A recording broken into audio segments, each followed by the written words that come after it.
Halo teman-teman Budi Luhur dan halo Mbak Nikita Puspita.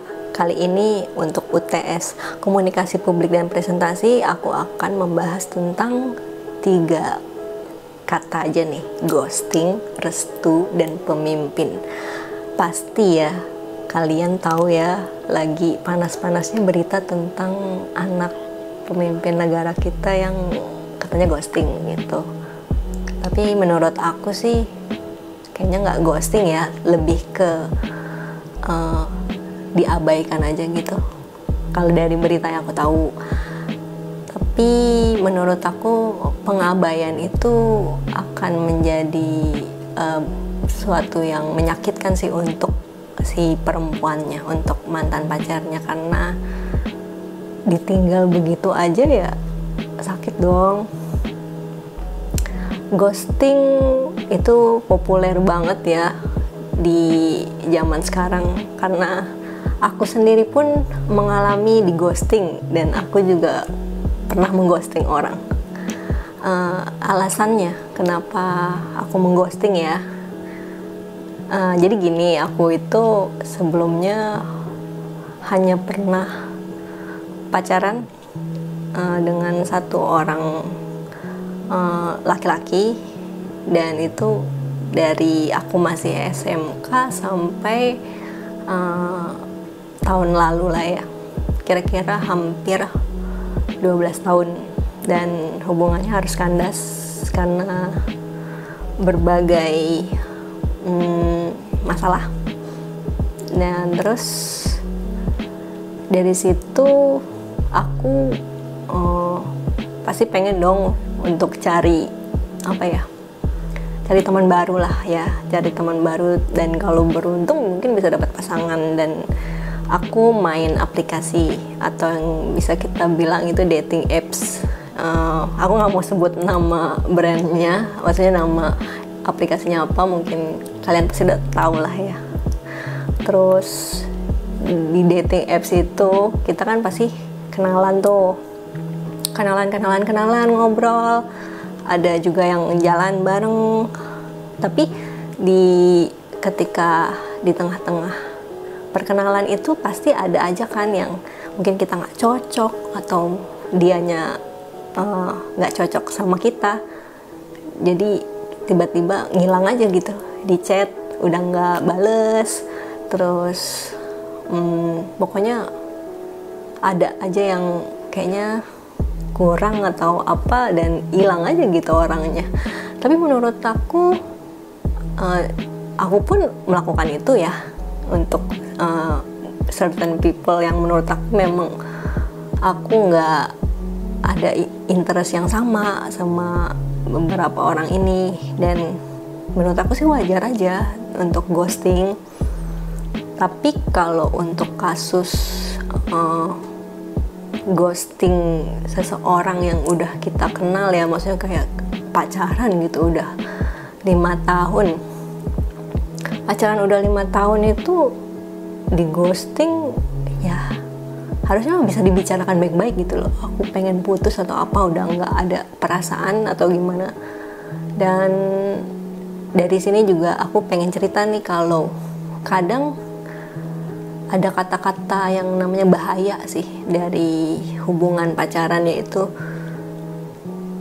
dalam hubungan itu ada kata-kata jalanin aja ya, nanti kita akan tahu gimana ke depannya. Menurut aku itu bahaya, karena kata jalanin aja itu ya berujung belum tentu jadi serius gitu.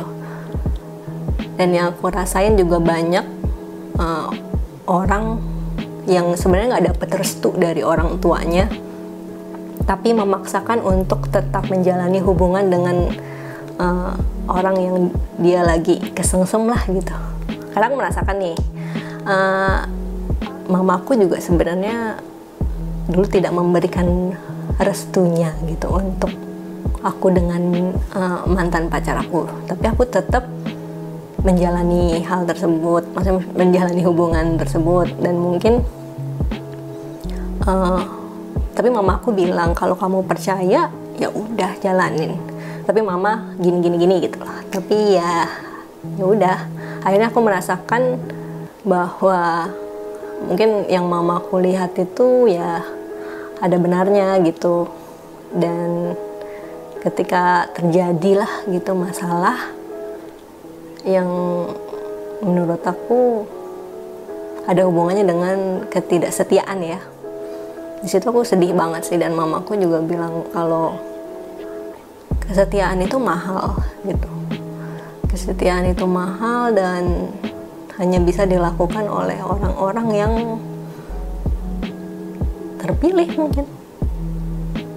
Nggak semua orang bisa setia. Dan disitulah aku merasa restu orang tua itu penting banget ya. Restu orang tua itu penting.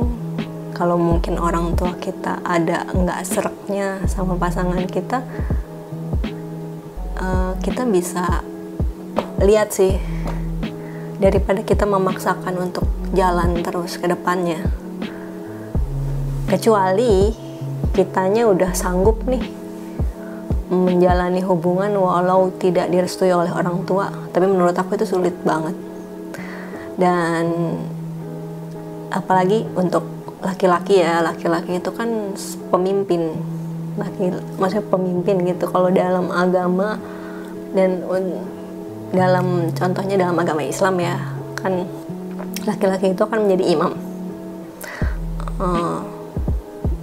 Dan sebagai pemimpin tentunya harus tahu dong ke depannya, harus bisa membimbing si pasangannya gitu, si wanitanya, dan juga nanti anak-anaknya. Jadi juga harus diperhatikan nih buat laki-laki, jangan sampai menjadi apa ya, jadi nyakitin wanitanya juga kalau misalnya orang tua kalian memang nggak setuju dari awal, atau maksudnya nggak memberikan restunya lah ya. Kira-kira banyak sih kasus kayak gitu dari teman-temanku juga. Dan FYI 2020 kemarin banyak banget yang putus hubungan, termasuk aku. Tapi ya everything will be fine. Memang mungkin nggak jodoh aja, dan pasti kalau sesuatu yang memang tidak ditakdirkan buat kita, pasti akan ada gantinya untuk kita nanti ke depannya. Dan yang akan digantikan itu adalah yang pastinya terbaik untuk kita. Mungkin dari aku kira-kira sampai di sini aja tentang ghosting, restu, dan pemimpin. Jadi terima kasih. Sampai jumpa.